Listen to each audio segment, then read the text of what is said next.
Alors oui, j'oublie toujours YouTube. Donc la dernière séance d'une série sur le corps, on va finir par le dos. Aujourd'hui, j'ai vérifié, on n'a pas pratiqué le dos. Sachant que c'est bien sûr beaucoup plus complexe et le dos, de toutes les manières, le corps, et que tout peut pas se voir en une séance. Mais ça donnera peut-être déjà un petit aperçu. C'est pas compliqué en revanche, ce qui se joue, c'est entre tonification et, entre tonification et détente en fait. C'est toujours le souci. Il faut savoir que pour le dos, il y a d'autres choses qui interviennent. Ce sont les articulations des épaules et des hanches, pour le moins. Euh, Bonjour Fabiola, bonjour Gérard, bonjour Valérie, Laurence, bonjour Laurence. Euh, donc voilà. Si vous voulez, pour YouTube, vous pouvez avancer de... Bonjour, vous pouvez avancer de 10 minutes. On commence à peu près dans 10 minutes. Oui, moi aussi je suis content Laurence que tu sois de retour, que tout aille bien. Voilà.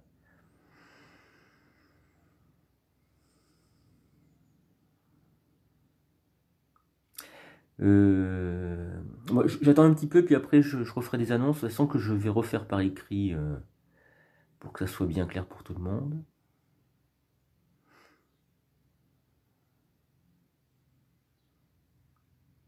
Il va y avoir du changement, il va y avoir une petite semaine de repos pour moi.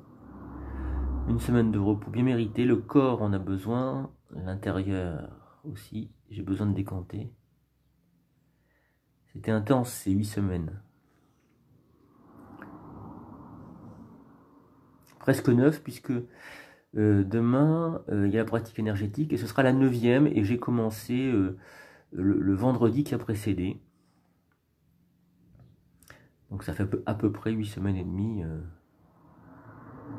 de cours de yoga quasi quotidien.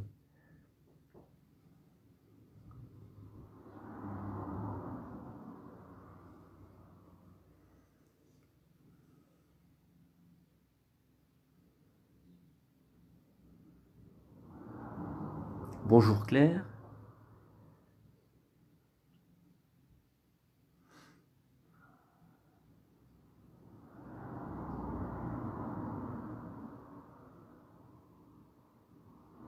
Bonjour Gérard. Bon, beaucoup de bien en ce moment, mais tant mieux. Puis ça doit faire du bien de retrouver l'extérieur aussi. Et oui, et il me semble, Gérard, je ne sais pas si tu pratiques tous les jours chez toi d'habitude, mais là, il me semble que tu as eu une pratique plus intense. Et si c'est le cas, certainement que tu en vois les effets.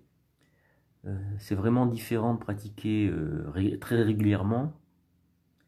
Quand on pratique régulièrement, on entre en fait dans une ascèse. En sanskrit, on appelle ça sadhaka. Et un pratiquant, un sadhak. Ou, il y a quelque chose comme ça, je ne sais plus exactement les termes, mais en fait, c'est une pratique vraiment régulière. Bonjour Liliane. Bonjour Mirabelle. Et c'est comme ça que la pratique paye en fait. Mais je pense moi qu'il faut, en tout cas pour ce que je suis, il faut que ça décante à un moment donné, il faut que ça se repose. Je sais pas si tout le monde est pareil. Le temps de la pause yogique.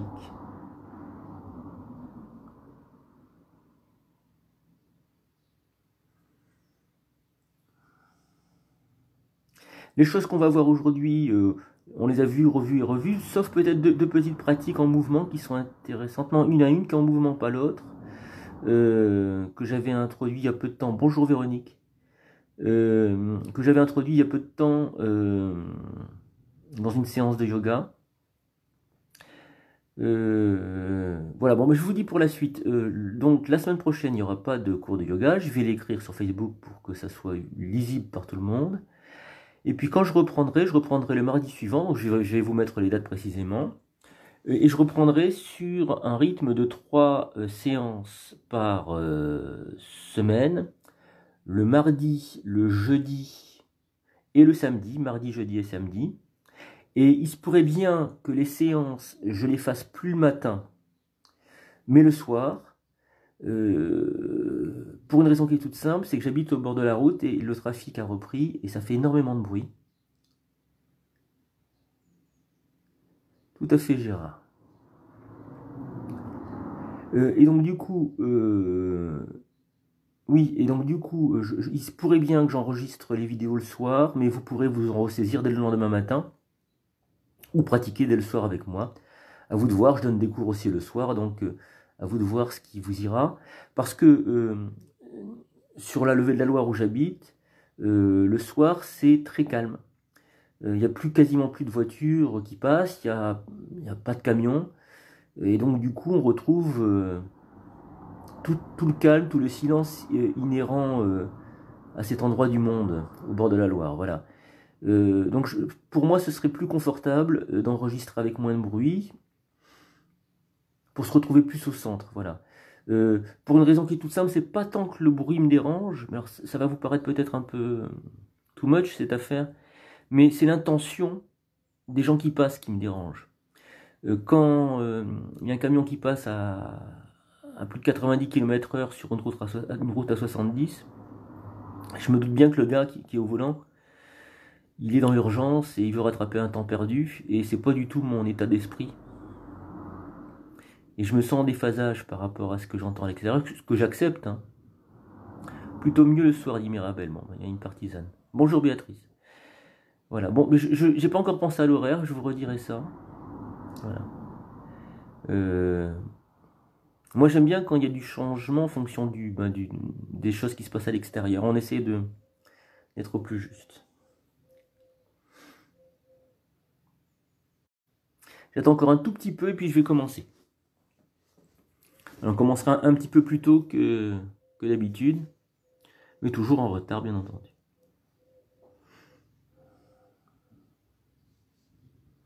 Demain, sur les choses énergétiques, je vais peut-être... Ah oui, je vais peut-être vous faire un yoga nidra.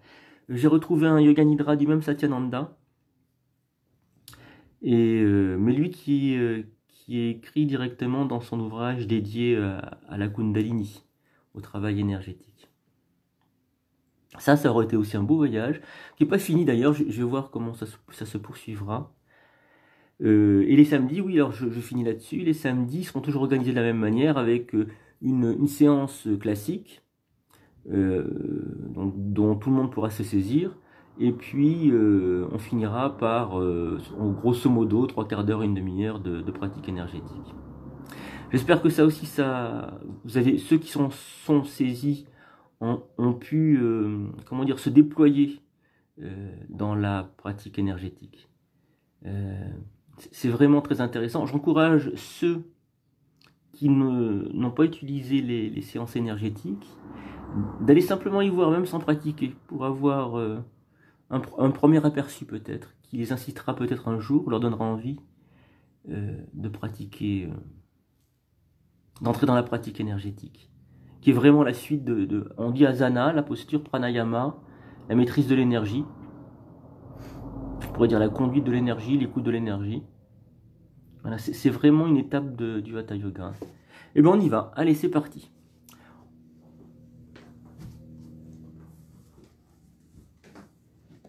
Alors,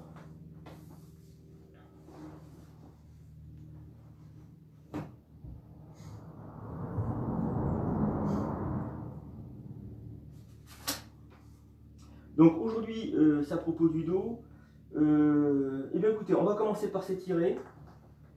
On va essayer d'y aller en douceur quand même. Donc des choses qu'on connaît déjà. Vous allez déjà, avant de s'étirer, on va prendre contact du corps avec le sol. C'est pas mal. Voyez comment le corps est positionné au sol. Ça veut dire quoi? Ça veut dire qu'on va peut-être avoir deux sensations contradictoires. Par certains aspects du corps posés au sol, une sensation de bien-être, tout va bien. Et puis par d'autres aspects du corps au sol, une sensation de mal-être, les choses sont un peu de guingois.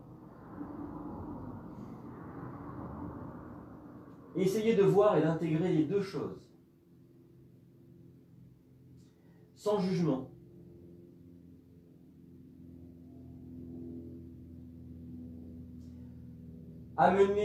Apporter une attention particulière au dos.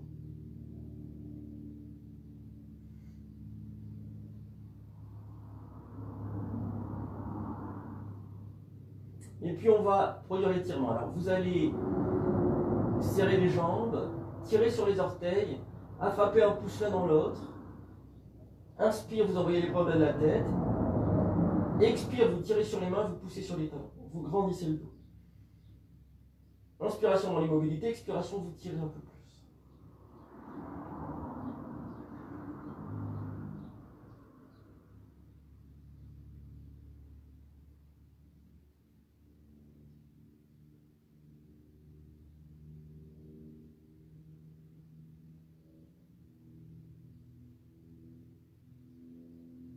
Puis expiration, on va ramener les bras le long du corps. Déposer le dos des mains au sol, écarter un petit peu les pieds, recaler le bassin, les épaules, le crâne si c'est nécessaire.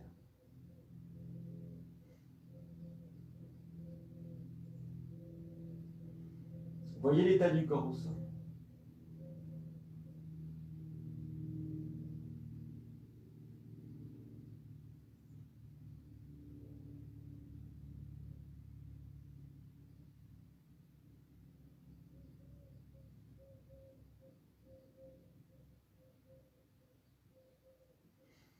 Puis, si vous souhaitez, vous pouvez vous étirer, bailler, soupirer.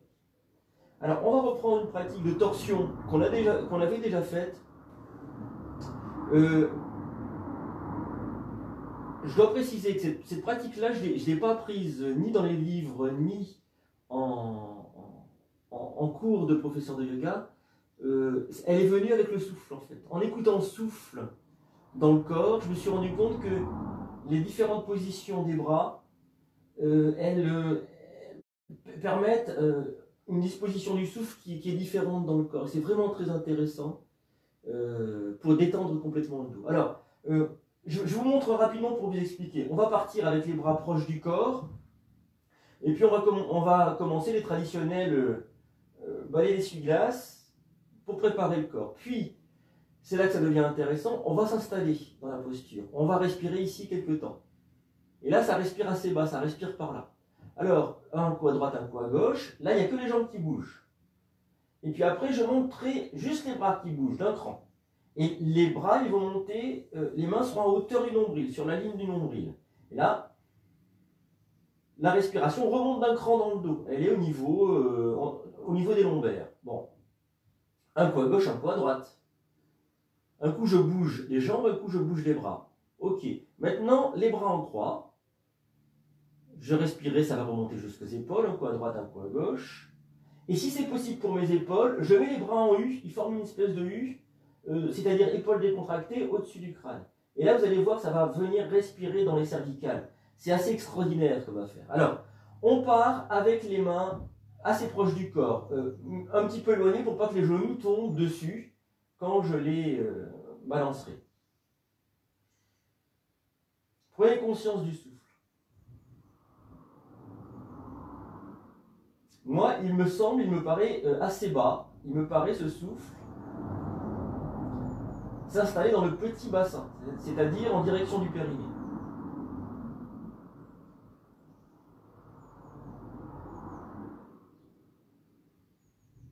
Puis quand c'est le moment, expire les genoux à droite, le visage à gauche.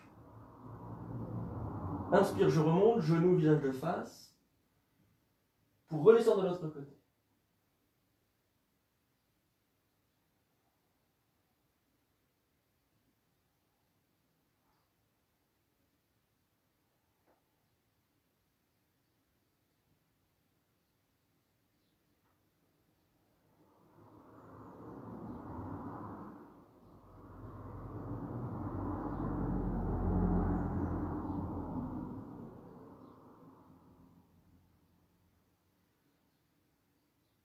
Puis je vais déposer mes genoux à droite, mon visage à gauche. Et là, je vis dans l'immobilité le mouvement du souffle. C'est paradoxal. Le souffle bouge, inspire, expire. Mais il bouge d'une manière localisée, c'est-à-dire à un endroit du corps. Et c'est cet endroit du corps que je relâche.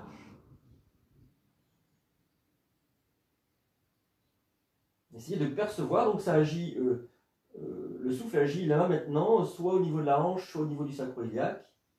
À l'arrière, il agit en fait au niveau des deux, mais on ressent l'un ou l'autre, ou les deux. Il appuie sur la iliaque, l'aile du bassin, Il y a un doux massage qui s'opère. On va inspirer, remonter les genoux, le visage de face. Pour redescendre de l'autre côté. Genou à gauche, visage à droite.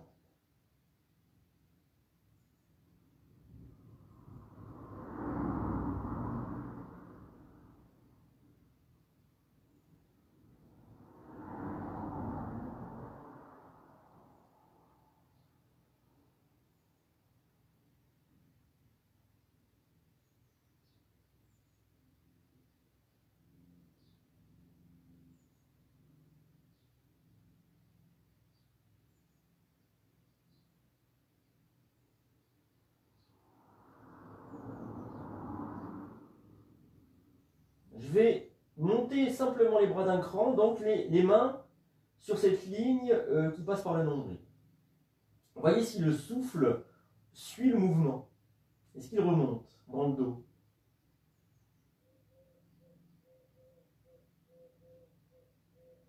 Relâchez là où vous ressentez le souffle.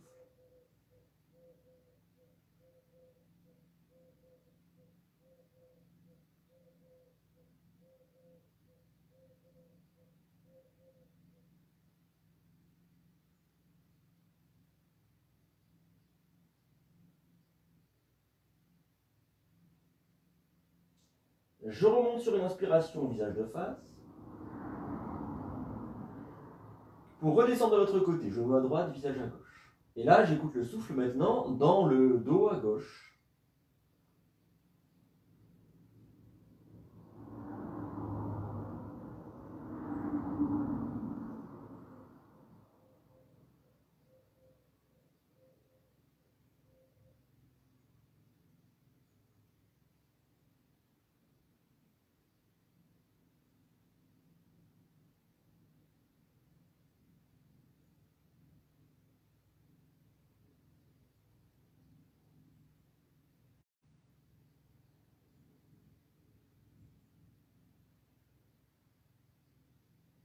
Je remonte encore d'un cran. Les bras, qui sont maintenant dans l'alignement, les mains sont dans l'alignement des épaules. Est-ce que le souffle remonte jusqu'à l'épaule gauche maintenant? L'inspiration. Si c'est le cas, sur l'expiration, je relâche bien.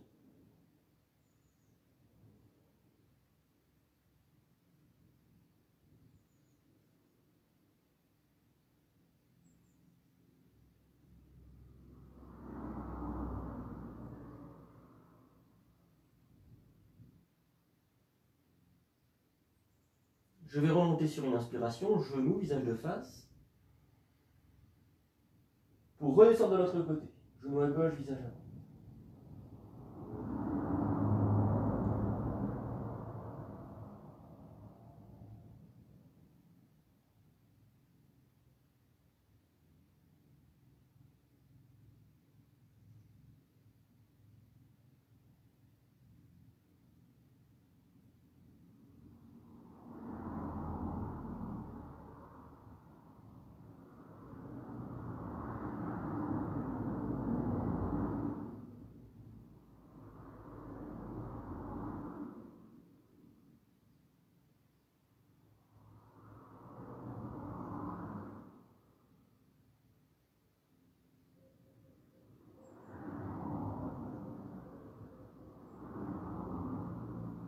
Je vais monter les bras encore, les mettre dans une forme de U, les mains au-dessus du crâne, si c'est possible pour mes épaules. Et là, j'écoute le souffle qui pourrait remonter jusqu'au plan cervical. Si c'est le cas, je relâche ici.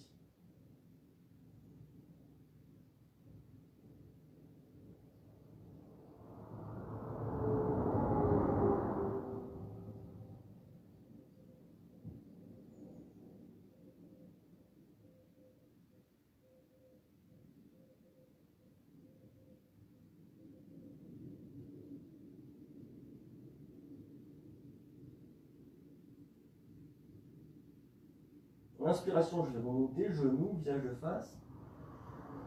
Pour redescendre de l'autre côté, genou à droite, visage à gauche.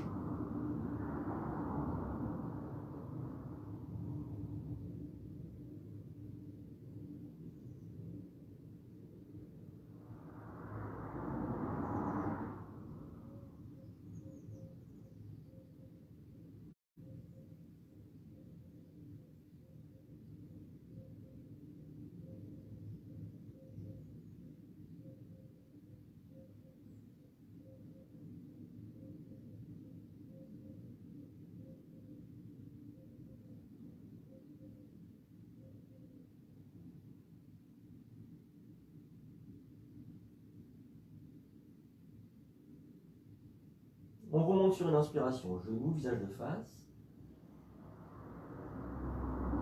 Attrapez le crâne dans les mains, dos en direction de la nuque, coude en direction du ciel. On va soulever la tête, bouger les épaules de droite et de gauche pour bien libérer les muscles qui longent la colonne vertébrale. Rampez un petit peu avec le dos, c'est-à-dire étirez-le, agrandissez-le. Puis redéroulez la colonne, les épaules, le crâne au sol. Les bras qui relèvent le long du corps, les épaules basses.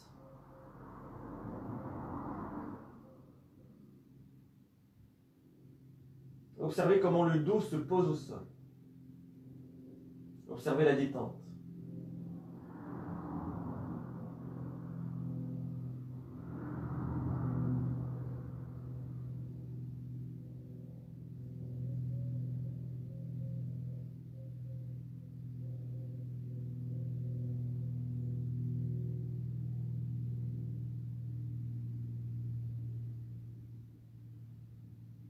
Et voyez comment le souffle s'organise.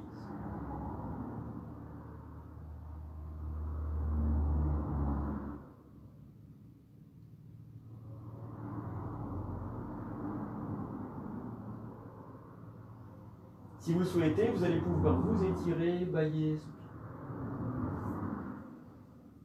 Alors, quand je vous ai dit, voyez, regardez comment le souffle s'organise, il m'est venu cette pensée.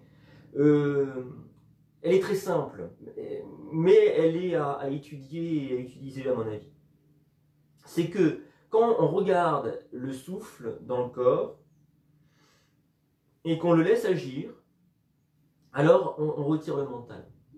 Le mental, il croit savoir.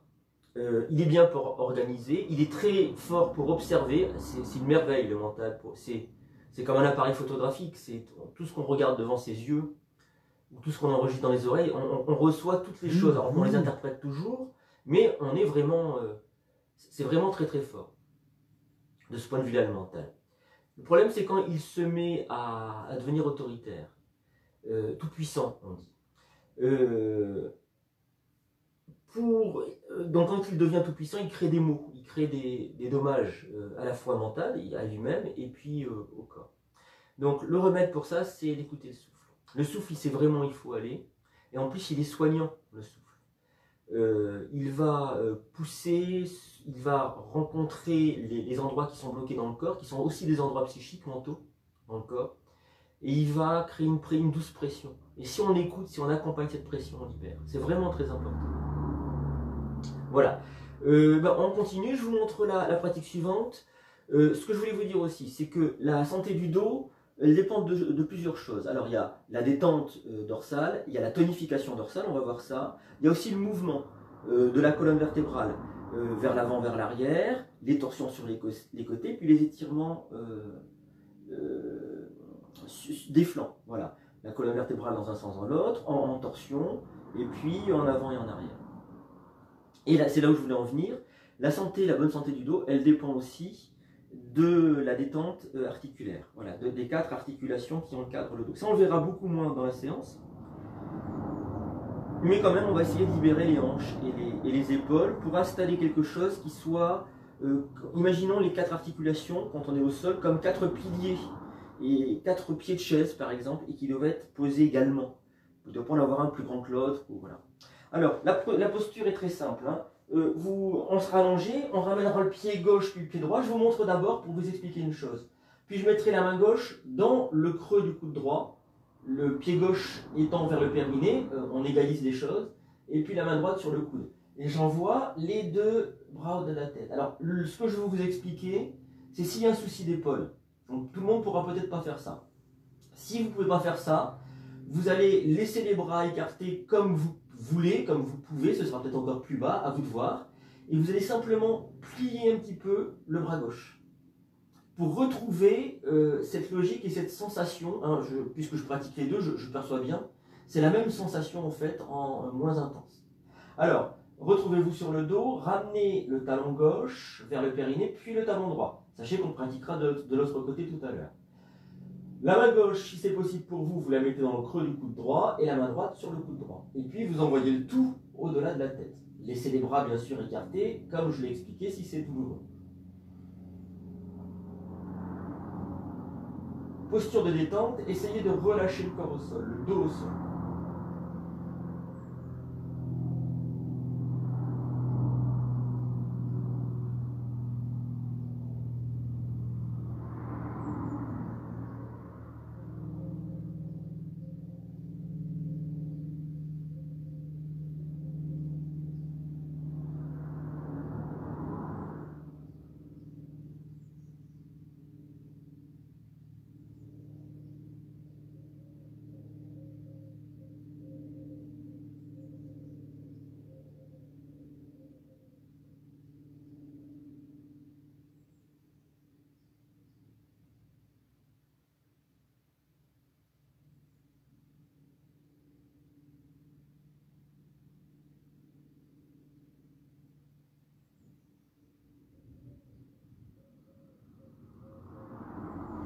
et puis on va changer la position. Vous faites glisser un petit peu le pied gauche vers le bas, vous ramenez le pied droit vers le périnée, puis vous changez la position des mains aussi. La main droite glisse à l'intérieur du coude, tandis que la main gauche est sur le...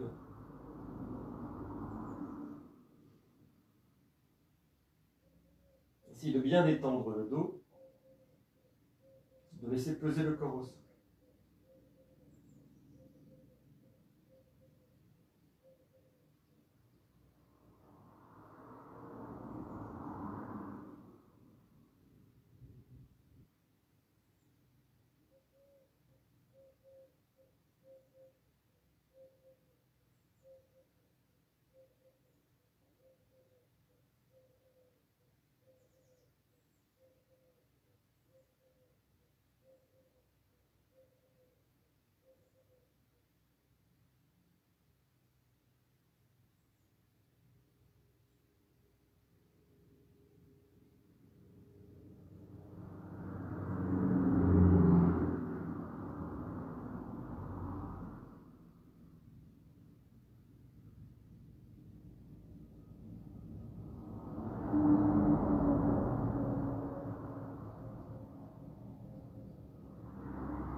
Quand vous voulez, vous relâchez la posture, défaites-la, remontez délicatement les genoux et retrouvez-vous au sol, allongez.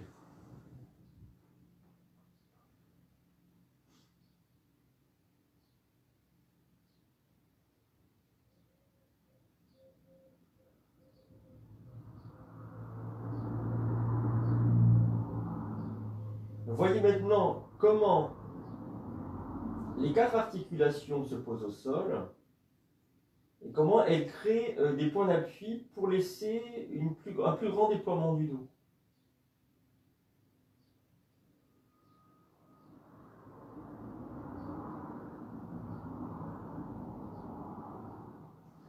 Maintenant, écoutez le corps et voyez ce qui n'est pas égalisé dans le corps. Quelle est la partie du corps qui a besoin d'être égalisée, étirée, posée au sol? Ça, c'est un réflexe que vous pouvez développer. C'est cette écoute du corps qui va vous dire quelle posture pratiquer. Après, bien sûr, il faut connaître les postures et leurs techniques. Elles sont parfois très simples et vous allez voir, celle qu'on va utiliser est très très simple. Et de cette manière-là, on n'est pas dans une conception mentale du yoga, je dois faire ci, je dois faire ça, comme ci et comme ça. On est dans une écoute. L'écoute ou l'observation, c'est ce qui prime, c'est ce qu'on appelle la conscience. Donc vous utilisez cet outil-là, qui est la conscience, et la conscience c'est le yoga. Donc vous ne pouvez pas vous tromper. Vous ne pouvez pas louper la route, le chemin du yoga. Qui est un outil vraiment très puissant, vraiment une merveille du monde, quoi. Du monde humain, hein. On invente des belles choses. Alors moi, ce qui me semble, ce sont les jambes. On a besoin d'égaliser à la fois et d'étirer les jambes, l'arrière des jambes, pour que tout l'arrière du corps, dont il concerne le dos aussi, hein, il y a des liens entre les uns et les autres, soit posé à plat et égalisé. Alors, qu'est-ce qu'on va faire? Eh bien, une pratique très simple, que j'aime beaucoup. On est allongé en Shavasana. On va simplement tirer sur les orteils, ramener les orteils vers les tibias, pieds en porte-manteau. Ça s'appelle Rajasana, la posture royale. Excusez du peu. Cette posture-là, elle va mettre en action le souffle et elle va, si vous écoutez bien le corps, nous inciter à contracter les abdominaux, à rentrer un peu le ventre, à plaquer le creux lombaire au sol. Si je plaque le creux lombaire au sol, je plaque aussi l'arrière du crâne au sol, la nuque s'étire. Ce rapport sacrum arrière du crâne est très important. On a vu la détente du dos, on a vu les 4 articulations, et maintenant on voit cette mise en lien aux 2 bouts de la colonne vertébrale, sacrum, arrière du crâne, le crâne étant dans cette optique-là, compris, perçu comme la première vertèbre, en fait.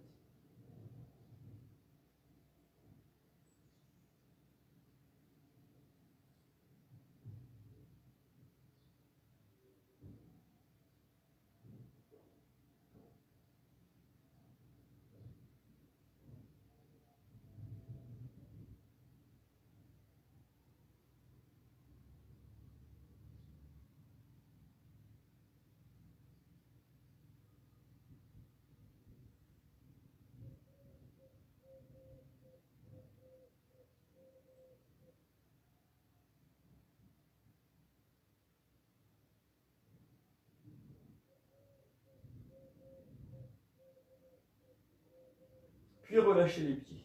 Détendez tout le corps. N'hésitez pas à recaler le corps si il y a eu des modifications, notamment au plan vertébral.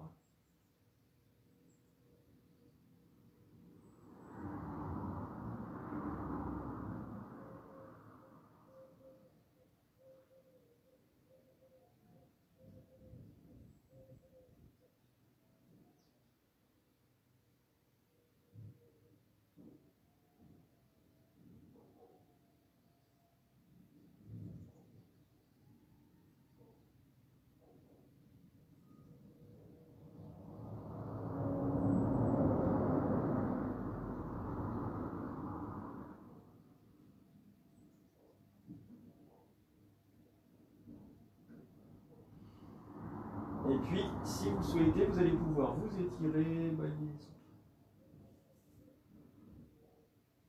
Et on va venir s'asseoir. Alors, la suite, je vous la montre. C'est une posture qu'on a, même en cours, on n'a pas une posture en mouvement. Hein. On n'a pas pratiqué souvent. Il faut que je révise un petit peu. Voilà. Alors, ça va se passer comme ça. J'aurai les mains dans le dos, à plat. Les mains à plat. Et quand j'aurai les mains dans le dos à plat, je vais tirer sur les orteils et laisser tomber la tête en arrière. Là, je serai dans l'inspiration. Inspire. Expire. Je vais plier un petit peu les jambes, ramener mon menton sur la poitrine et mettre le dos des mains au sol.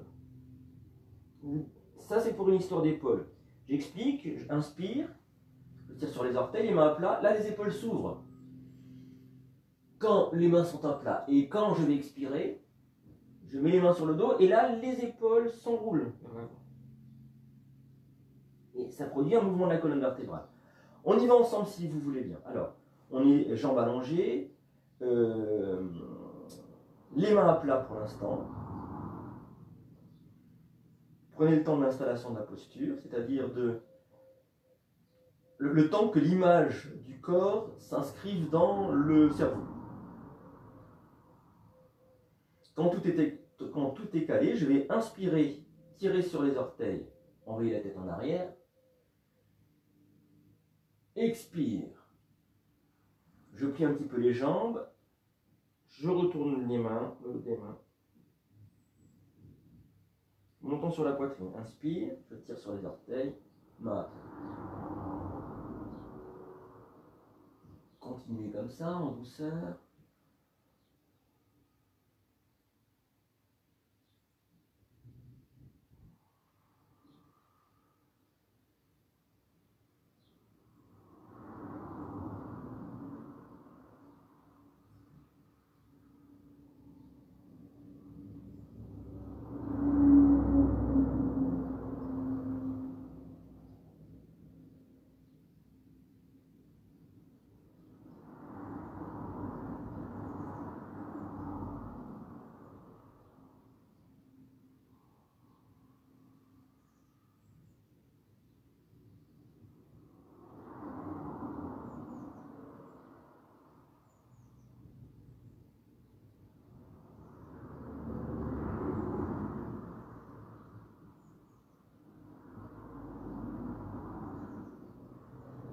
Et on va finir sur une expiration.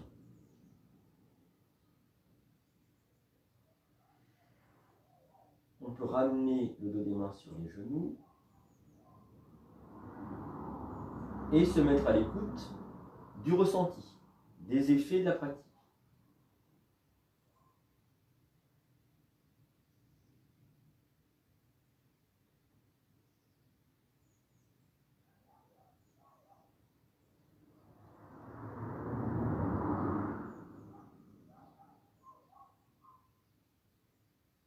Et puis, si vous souhaitez, étirement, bâillement, soupir.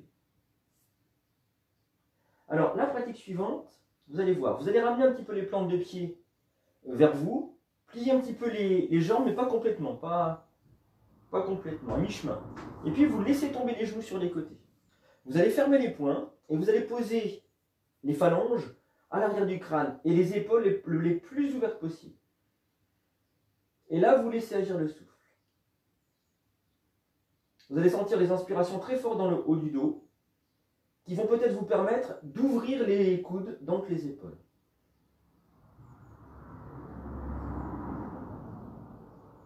les expirations sont dans le ventre, le bas du dos, le bassin, et elles vont vous permettre de vous enraciner, de vous ancrer un peu plus avec les ischions. N'hésitez pas à ramener légèrement le buste vers l'avant. C'est tout le dos qui s'étire. Là, il y a une tonification du dos. Et vous voyez, on retrouve cette logique des 4 articulations, hanches, épaules, en lien avec le dos.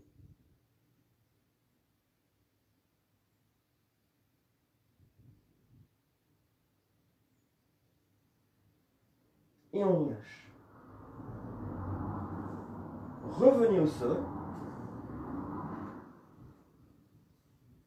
On va prendre un petit temps de pause pour ressentir et laisser aller ces 2 postures, ces 2 pratiques.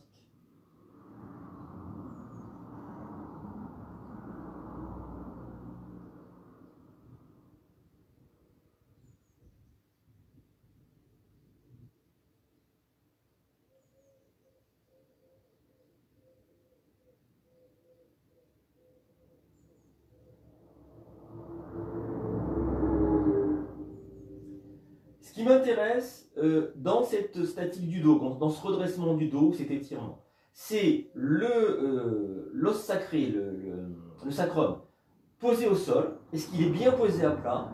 Et puis l'arrière du crâne, est-ce que le crâne est posé de telle manière à la fois qu'il étire les cervicales et qu'il soit pesant au sol? On ne peut pas avoir l'un sans l'autre. Si mon sacrum est bien posé au sol, l'arrière du crâne devient lourd et nuque bien étirée. Pourquoi ces 2 points opposés m'intéressent? Parce que leur positionnement va conditionner, notamment le positionnement du sacrum, tout le redressement de la colonne vertébrale, tout l'étirement de la colonne vertébrale. Et vous pouvez le ressentir, il suffit de laisser aller un peu le dos, d'étendre les hanches, les épaules,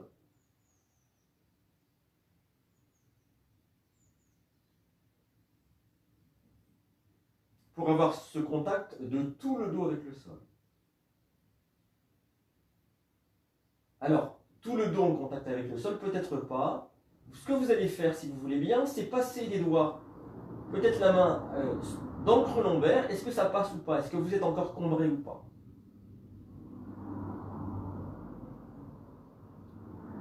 On vérifiera après la pratique debout si le creux lombaire est revenu au sol ou pas. Si j'oublie pas de vous le faire vérifier, ce qui est possible.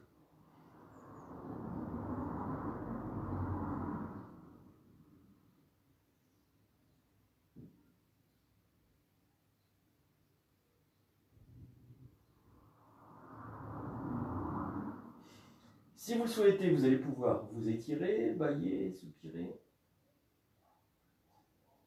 Et on va venir s'asseoir.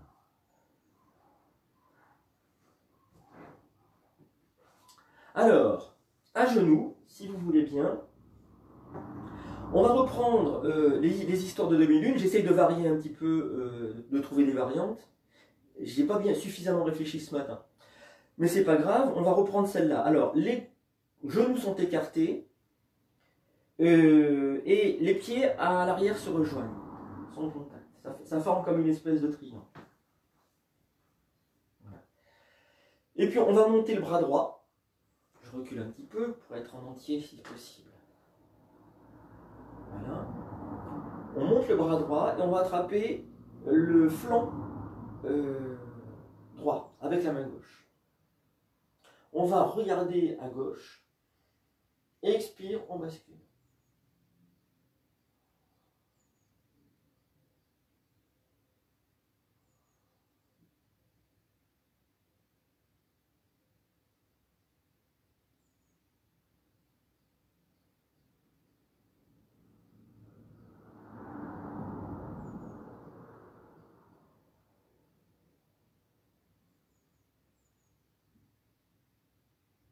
L'inspiration va remonter. On ramène les bras le long du corps, une petite pause ici. Alors, je rappelle, les postures de demi-lune, Ardha Chandrasana, elles ont la vertu de redresser les scolioses. C'est pour ça que je vous la fais pratiquer. C'est-à-dire que ça va redresser le haut du dos. Bien sûr, ça ne redresse pas immédiatement, ça redresse à force de pratique. Hein. Et pas complètement, certainement. Mais quand même, il y a une reconstruction du corps qui est vraiment intéressante.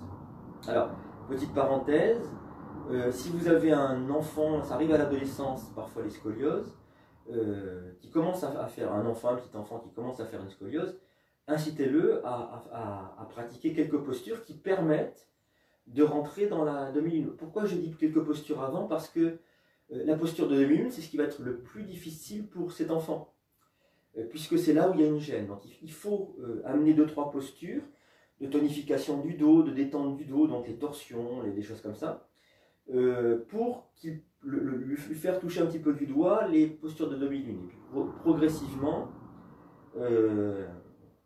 lui faire prendre goût aux postures de demi-lune, que ce soit plus une contrainte douloureuse, mais une compréhension de quelque chose qui fait du bien, qui répare. C'est vrai aussi pour les adultes. Hein. On monte le bras gauche, on attrape le flanc gauche avec la main droite. Inspire, je regarde mon épaule droite. Expire, je bascule.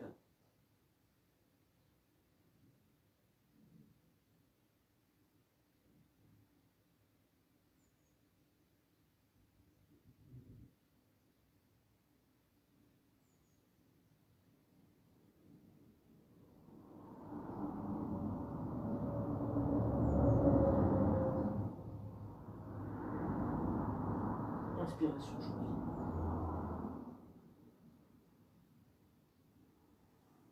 Et on va passer debout si vous voulez.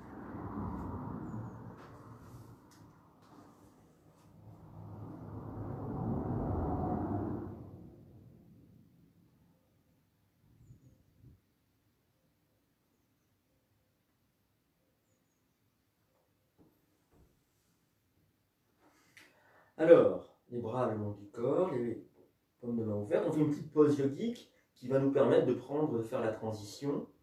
Et puis, comme précédemment au sol, on a écouté le corps en contact avec le sol. Là, on écoute le corps debout, ce qui change pas mal de choses. Et dans l'espace, c'est-à-dire sans repère extérieur, sans point de contact, point d'appui extérieur. On change de dimension, en fait. Hein. Je ne sais pas si c'est bien conscient pour tout le monde.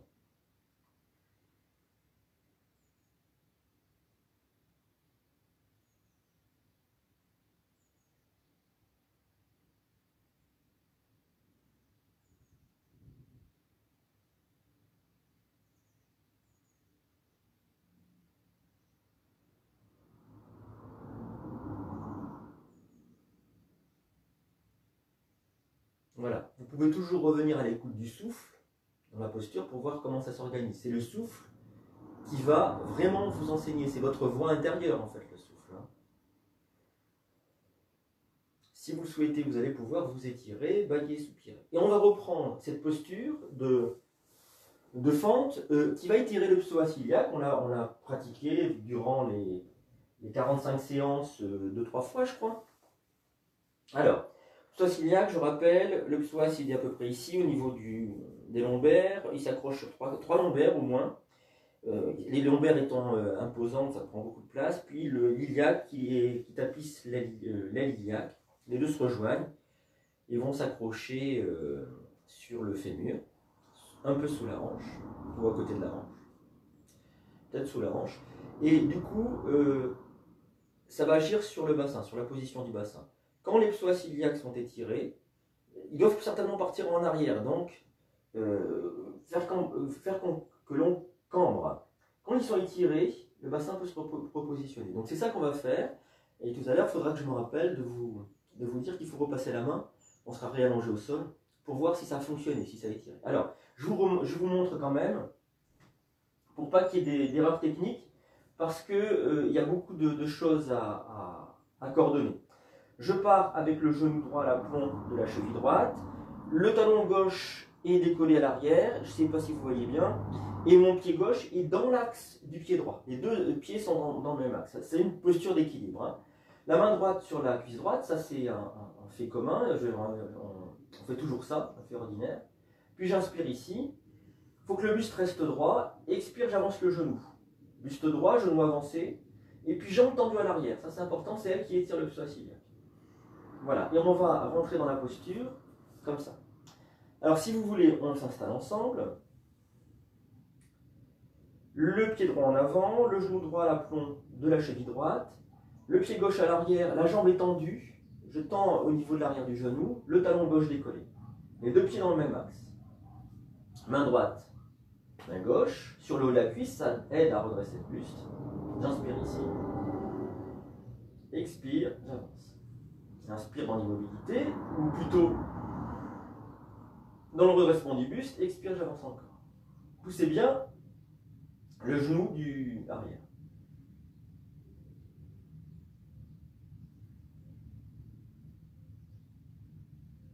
Et puis on va mettre le bout des doigts à l'arrière du crâne. Et là on va ouvrir un peu plus le buste avec le souffle. Laissez la nuque s'étirer. Pour revenir, je pousse sur la jambe avant. Là je retrouve un équilibre, ce qui me permet de ramener la jambe arrière. Et j'écoute. Qu'est-ce qui se passe? Alors ça va se situer à gauche. Des gens vont ressentir à l'avant du corps, d'autres gens vont ressentir à l'arrière du corps. Personnellement, moi je ressens à l'arrière du corps, donc je sens que ça pousse au niveau du sacro-iliaque. Il y a d'autres personnes qui vont ressentir au niveau de la hanche, qui part vers l'avant. Si vous ne ressentez pas, si la posture n'a pas été efficace avec vous, c'est peut-être que vous êtes souple. Et dans ce cas-là, dans la deuxième étape, il faudra descendre plus bas. Il faudra pratiquer une posture plus basse.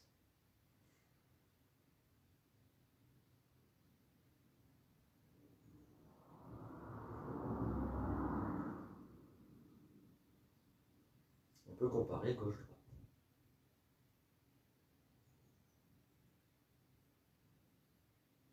Alors, cet étirement du psoas iliaque qui fait qu'on décambre, ça contribue au redressement dorsal. Maintenant qu'on est debout, on peut voir que les épaules agissent comme un balancier. Si mes épaules sont roulées vers l'avant, eh bien le dos va se voûter. Si mes épaules sont bien positionnées vers l'arrière, en ouverture, alors ça crée un poids vers l'arrière qui produit une action sur la cage thoracique, qui produit une action sur la colonne vertébrale et donc qui redresse, qui étire. Et ça produit bien sûr aussi une action sur le bas du dos. Ça va dans un sens et dans l'autre. On est dans des poids et des contrepoids dans cette affaire. On est dans des poids et des contrepoids, et puis dans des ancrages aussi. Au niveau des hanches, là, on est dans un ancrage. Le bassin, c'est aussi un poids et un contrepoids. On part de l'autre côté si vous voulez bien. Alors, le pied gauche en avant, pied droit en arrière, je soulève le talon, je suis dans l'axe, main gauche, main droite. Le buste redressé, c'est important, et je tends la jambe à l'arrière. J'inspire ici, expire, j'avance le genou. Laissez-vous redresser sur chaque inspiration et sur chaque expiration, avancez un peu plus le genou. Tendez bien la jambe à l'arrière.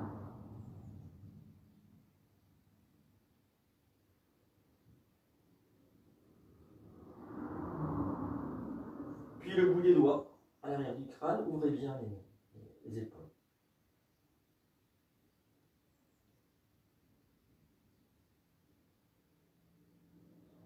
Inspire, on pousse pour retrouver un bon équilibre et puis on peut ramener.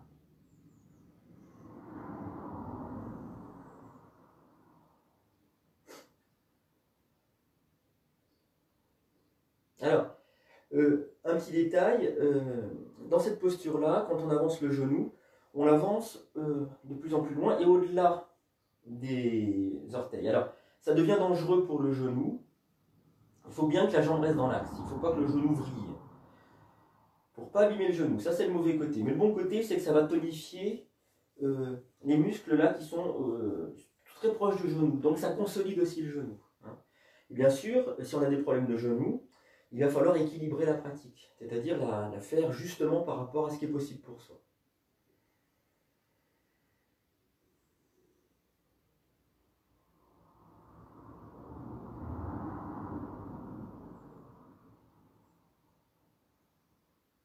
Alors, voyez si le bassin a basculé, si ça a décambré. Est-ce que vous sentez que ça pousse ou pas? d'un côté ou de l'autre, de l'arrière vers l'avant, ou à partir de l'avant vers l'avant.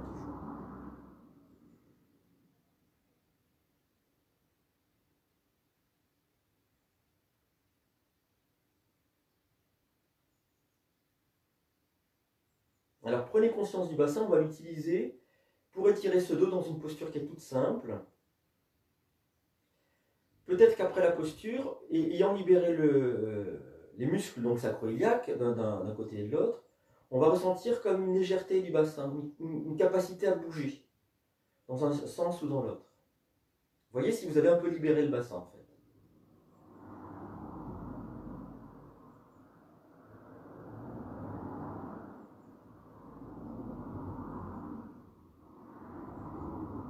Alors le bassin c'est quand même pas rien dans le corps humain.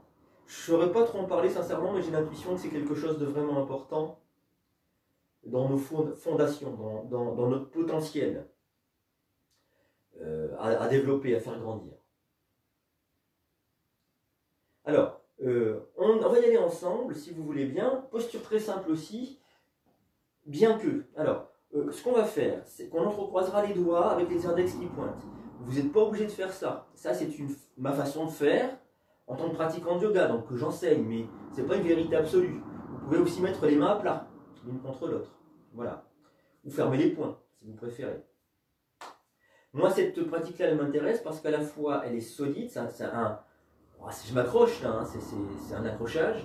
Et puis, le fait de garder les index, c'est une intention, je ne saurais pas trop expliquer non plus, mais là, on est dans l'ordre de l'énergétique. Il y a quelque chose qui est, voilà, qui est en ligne droite, quoi. On ne loupe pas la cible. Alors, les pieds sont écartés à la largeur des hanches, on y va ensemble. Même écarter la largeur des hanches sur une même ligne et parallèle. On va rester bien sûr les pieds à plat. Alors, on monte les bras donc, de part et d'autre du corps, ça c'est pour l'ouverture des épaules. On attrape les mains avec les doigts qui pointent. Puis, je laisse un tout petit peu tomber les mains vers l'avant, de manière à ce que je vois les mains quand je soulève la tête. C'est comme si j'étais accroché à une barre, et là mes mains vont rester là où elles sont, elles ne vont pas redescendre.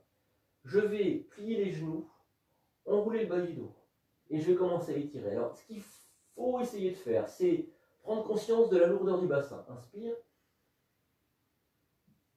Expire. J'utilise le poids du bassin pour étirer toute la colonne vertébrale. Les mains ne bougent pas d'un poil. Et je sens toute la colonne vertébrale qui s'étire.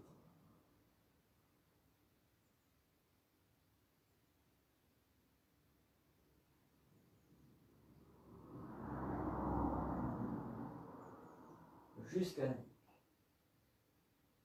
Pour revenir, inspire, je pousse en nuque. Et les bras reviennent comme longeant ce mur imaginaire.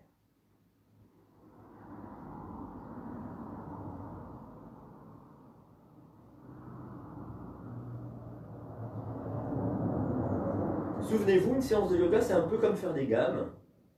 Alors des fois, il y a des séances qui sont des opéras, mais souvent, c'est de l'entraînement. Hein. Et là, on a mis côte à côte une posture qui étirait le psoas iliaque, qui libérait d'une certaine manière le bassin par rapport à la colonne vertébrale. Et puis, on vient d'utiliser le bassin à la suite pour étirer la colonne vertébrale. Donc, conscientiser ce rapport-là, bassin, dos ou colonne vertébrale. Si je le conscientise, qu'est-ce que je ressens de ce que je n'ai pas dit? Les hanches, par exemple. Si on écoute, ah oui, il faut que les hanches soient libérées pour que ce bassin puisse être mobile.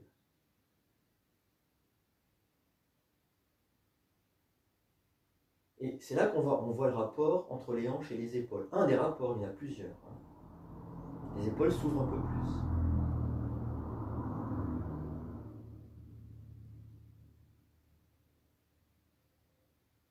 On peut voir le corps humain, je parle que du corps, mais c'est vrai pour le reste aussi, comme une communauté d'êtres en fait. Hein. Chaque être étant interdépendant de l'autre, et si chaque être se libère, alors il rend un peu plus libre l'autre être. Et au bout du compte, c'est toute l'unité du corps qui se fait, et tout le corps, donc tout l'être profond, hein, là je parle de l'être profond, qui se libère aussi.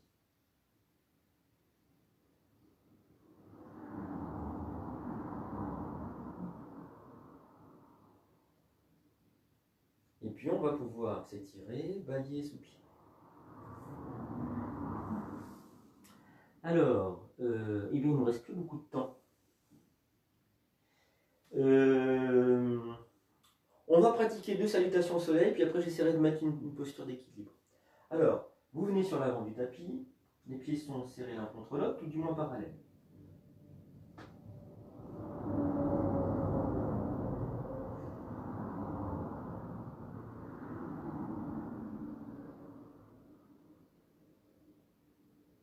On va imaginer comme des racines qui sortent de nos plantes de pied qui vont nous enraciner profondément dans la terre, au centre, au cœur de la terre.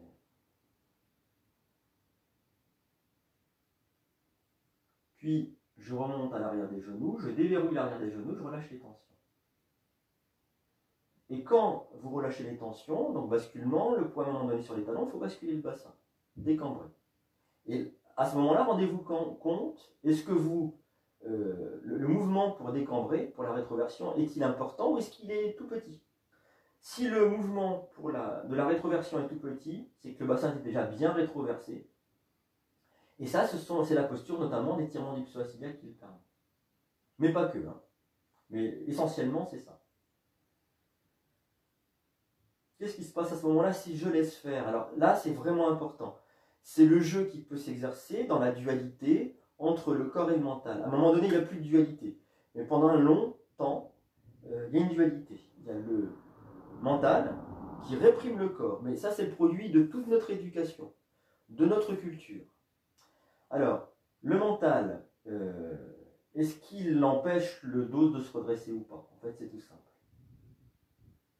Et pour que le mental arrête d'empêcher le dos de se redresser, arrête d'embêter le dos, il faut qu'il ait confiance, le mental. C'est-à-dire qu'il puisse lâcher prise. Et puis il faut qu'il comprenne aussi que le redressement dorsal, il est produit, mais comme tout le yoga, d'un lâcher prise. Un lâcher prise qui n'empêche pas une tonification, loin de là, au contraire, qui la favorise. D'abord lâcher prise, ensuite tonification. C'est-à-dire que les muscles qui doivent agir vont pouvoir agir. Et là, qu'est-ce qui lâche prise? Notamment l'avant du corps, la poitrine, le ventre. On produit aussi un étirement. Mais à l'arrière, du coup, la contraction des muscles dorsaux est encore plus efficace.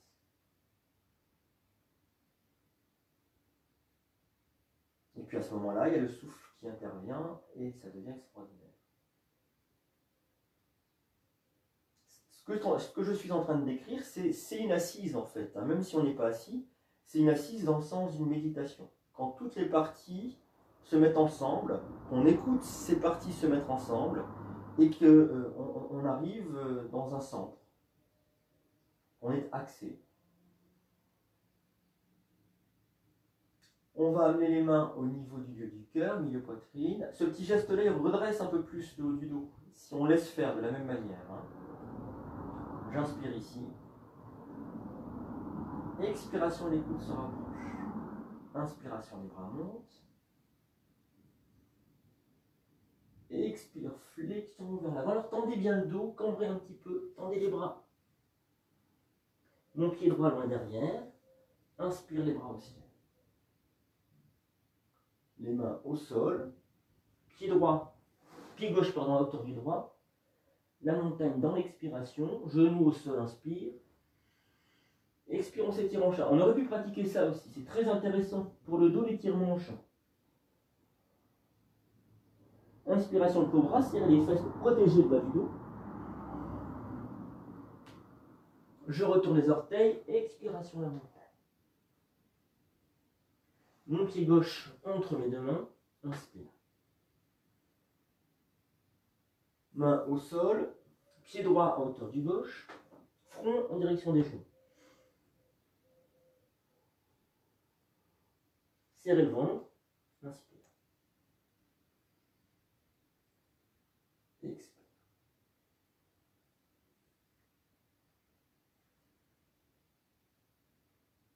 J'inspire ici. Expire, les coudes se rapprochent. Inspire, les bras montent.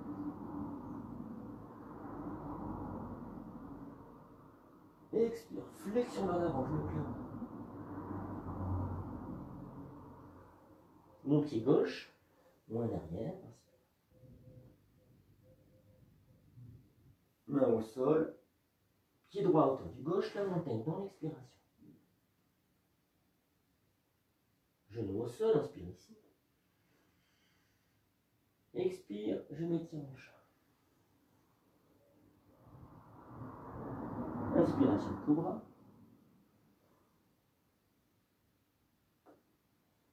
Et expire la montagne. Mon pied droit entre mes deux mains, inspire. Main au sol. Pied gauche à hauteur du droit. Flexion vers l'avant. Expire. Je serre le ventre, inspire, je crois. Expire.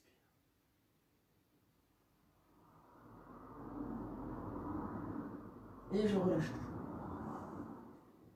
Pied écarté de la largeur des hanches, main ouverte.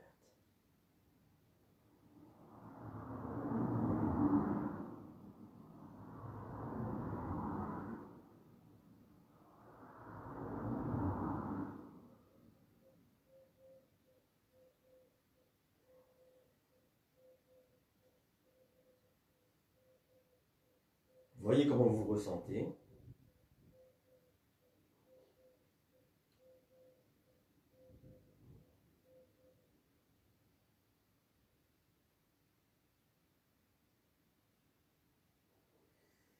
Et puis, si vous le souhaitez, vous allez pouvoir vous étirer, bâiller, soupirer.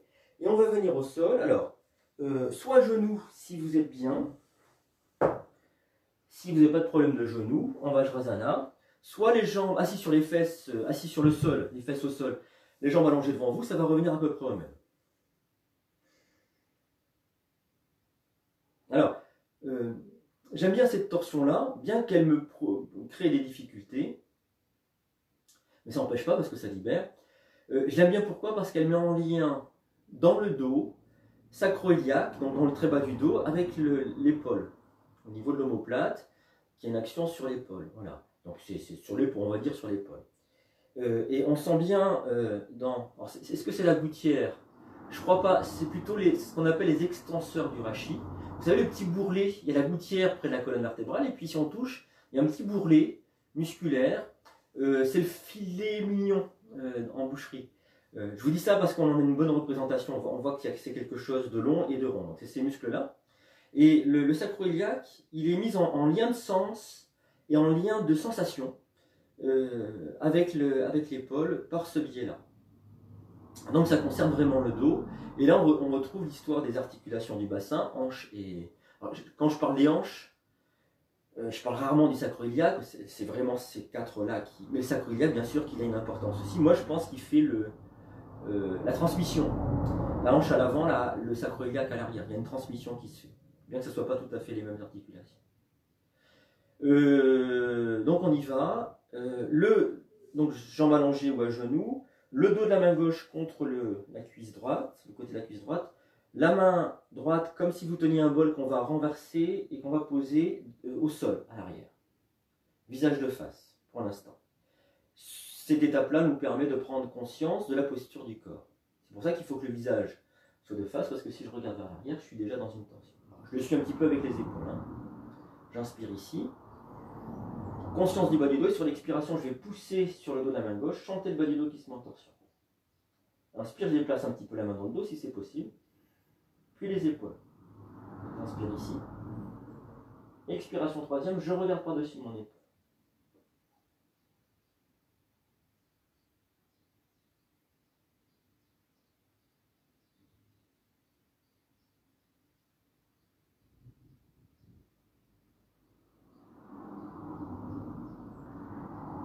Quand c'est le moment pour moi, je reviens avec une expiration, le dos des mains sur les genoux.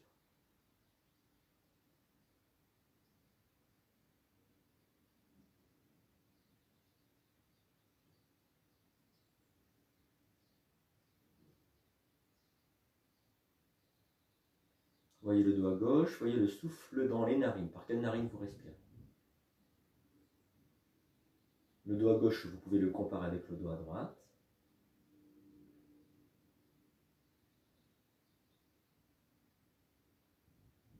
puis on va repartir de l'autre côté, le dos de la main droite contre le genou gauche, la main gauche comme tenant un bol que je renverse à l'arrière. J'inspire ici. Sur l'expiration, je vais pousser sur le dos de la main droite, sentez les lombaires qui se mettent en torsion. Inspire, je déplace un petit peu la main dans le dos. Expiration deuxième, les épaules. J'inspire ici. Expiration troisième, je regarde par-dessus mon épaule gauche.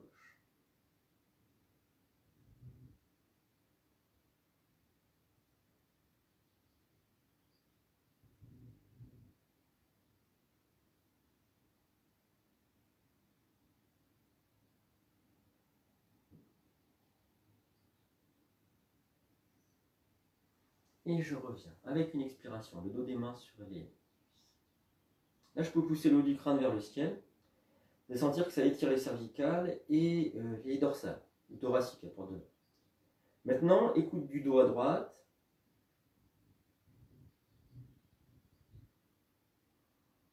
Vous comparez avec le dos à gauche.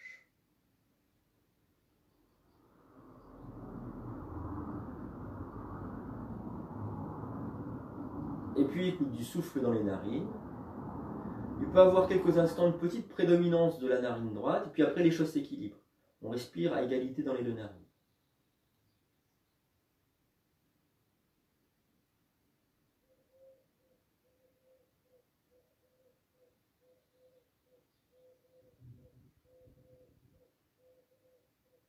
Alors, je vais finir par souligner quelque chose que j'ai dit à un moment donné, quand on était avant la salutation au soleil.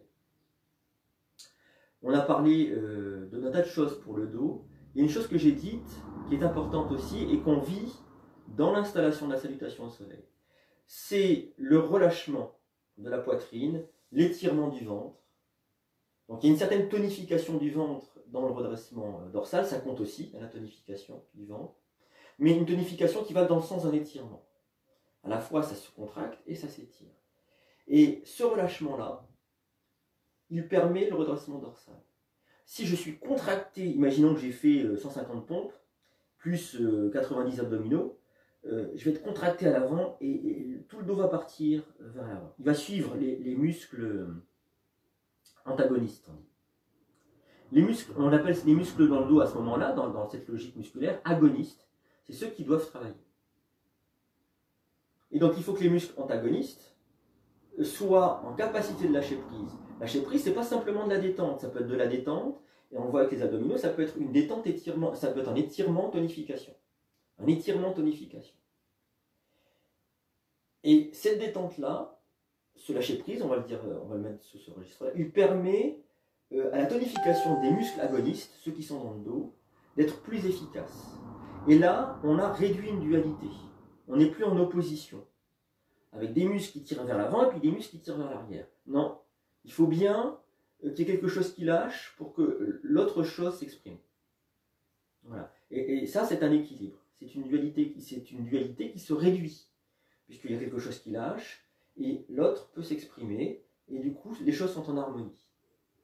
Voilà. Cet aspect-là, il est important aussi, au même titre que les autres.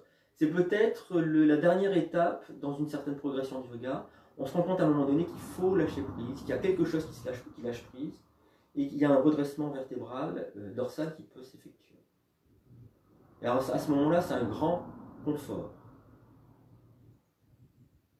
Le dos, dans les pratiques chinoises, c'est vraiment un point d'appui, comme un mur, quoi. Et ça permet d'ouvrir, ça permet de... Si vous le souhaitez, vous allez alors vous étirer, bailler, soupirer, puis vous allongez, et on n'oublie pas de passer la main sous le creux lombaire. Donc allongez-vous, retrouvez-vous au sol. Une fois que vous êtes allongé, voyez passer la main dans le creux lombaire et voyez si le creux lombaire s'est résorbé ou pas. Si ce n'est pas résorbé, soyez sans jugement. Si c'est résorbé, soyez sans jugement non plus. Vous pouvez en être heureux peut-être. Voilà. Alors, toute dernière chose sur le dos. Quand on a des problèmes de dos, le temps de trouver la cause, d'où ça vient, ça peut prendre énormément de temps. C'est ce que dit André van Liesbeth. Moi, j'adhère à ça, vraiment. C'est mon expérience aussi. Il m'a fallu peut-être, je sais pas, 10, 15, au moins 15 ans pour commencer à comprendre la source de mes maux de dos. Voilà. Et c'est bien sûr, c'était pas dans le dos, c'était le sacro-iliaque. Et donc un problème de sacrum, là, le sacrum faisant partie de la colonne vertébrale, donc du dos, mais c'était vraiment, fallait trouver, quoi, hein, parce que j'avais mal beaucoup plus haut dans le dos. Et donc du coup, c'est un peu comme une enquête minutieuse, mais cette enquête elle est intéressante, c'est que chaque fois qu'on va découvrir quelque chose, eh bien la santé du dos s'améliore. C'est pas dit qu'elle soit parfaite, hein. Il y a des personnes qui ont des dos vraiment solides, des beaux dos. Moi, je trouve qu'il y a des gens qui ont des beaux dos. Il n'y a pas de problème, on sent que c'est solide, que c'est heureux, quoi. Que c'est vraiment un bel outil. Et puis, il y a d'autres gens comme moi qui ont des dos un peu douloureux, un peu de travers. Et ceux-là, ben, il faut les réparer au fur et à mesure. Ça peut être l'œuvre d'une vie. Alors, couvrez-vous bien pour la relaxation de fin de séance si vous voulez.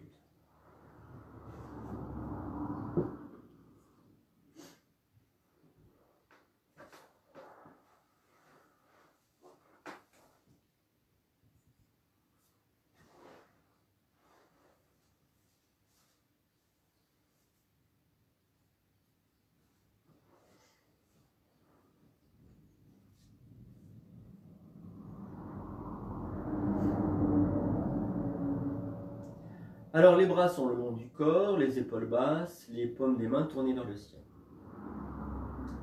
Les pieds basculent à droite et à gauche et je relâche tout le corps. Je vous propose de commencer la relaxation par le très bas du corps.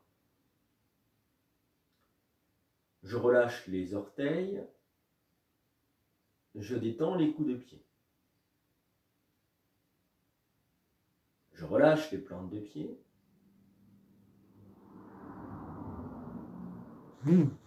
Je détends les talons.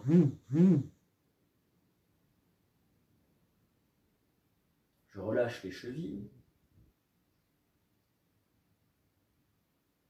Je décontracte les mollets.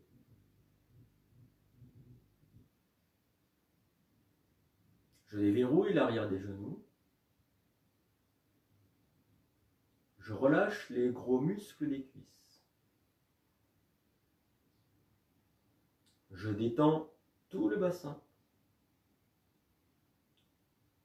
Je relâche le ventre. Et puis je m'installe dans le bas du dos que je relâche à son tour.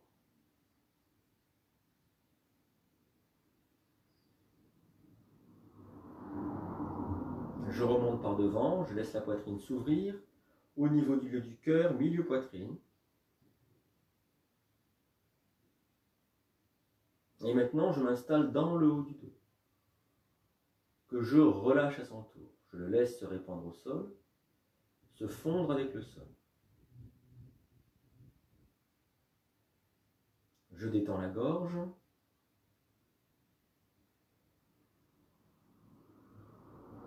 Je relâche le menton.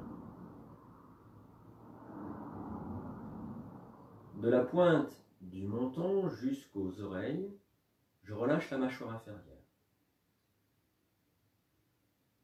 J'en profite au passage pour détendre les oreilles. Je desserre les lèvres. Je laisse la langue peser dans la bouche. Et je détends les joues à l'intérieur comme à l'extérieur.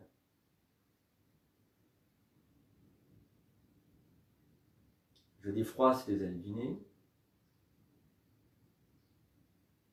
Je déplisse les paupières. Je laisse peser les yeux dans leur cavité oculaire. Et je vais dérider tout le front comme si une grande vague déroulait de la droite vers la gauche.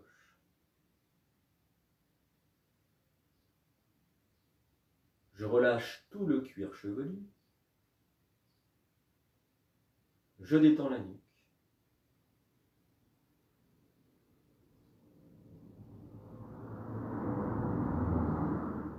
Et Puis je vais relâcher les doigts des mains, le dos des mains, les paumes des mains. Je détends les poignets. Je relâche les avant-bras. Je détends les coudes.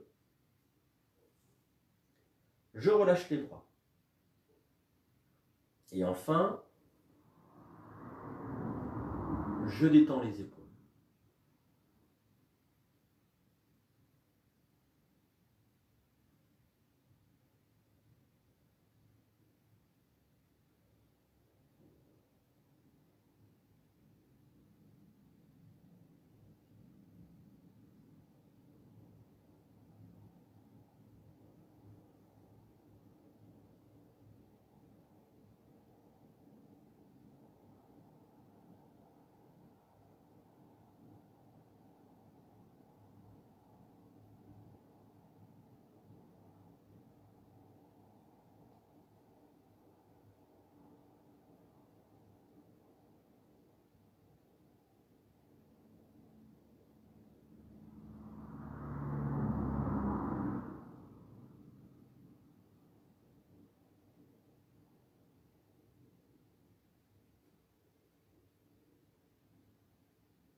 Si vous souhaitez, vous allez pouvoir remuer les orteils, les doigts des mains. Vous étirez, bâillez, soupirez. Vous pourrez faire rouler la tête à droite et à gauche, tranquillement, gentiment. Ramenez les genoux sur la poitrine, attrapez les genoux dans les mains et dessinez des ronds avec, dans un sens et puis dans l'autre. Et ainsi massez le bas du dos.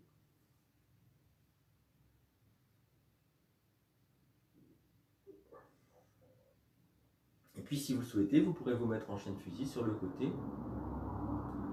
Le temps de faire la transition, le passage du monde intérieur vers le monde extérieur.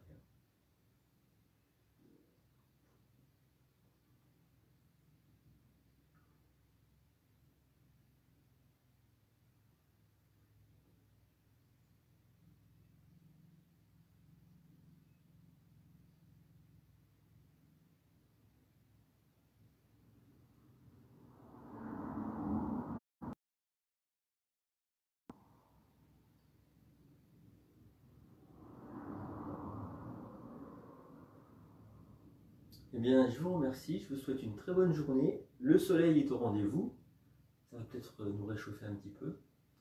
Portez-vous bien, plein de bonnes choses, et je vous dis à demain matin pour la pratique, donc en 2 volets.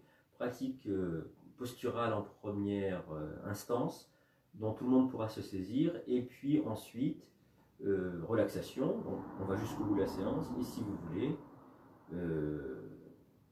pratique énergétique. Ce sera peut-être un yoga nidra, je ne sais pas encore. Je vous dis à demain, portez-vous bien.